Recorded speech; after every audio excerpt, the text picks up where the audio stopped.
So nataday karon sa may Police Regional Office sa Central Visayas sa Cebu City at tanawon unsa ang sitwasyon karon sa mga protesta nila.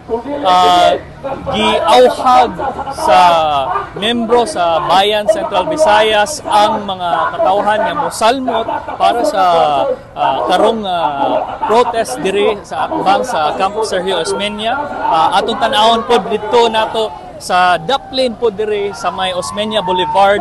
Makita nato nga daghan kaayo ang ilang gustong panawagan, pundo unta para sa katawhan ug dili para sa pagkawat kay bahin kini sa recent na flood control controversy.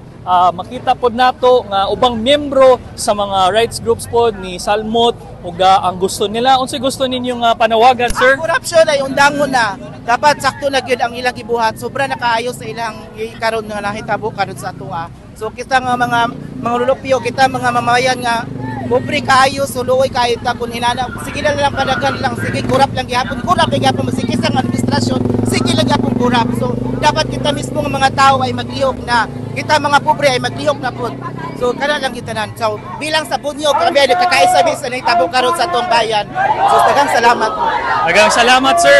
Ug nadungog ninyong unsa ang tingog sa katawhan diri karon sa Cebu. Watch out for more updates sa Politics Channel sa Rappler app.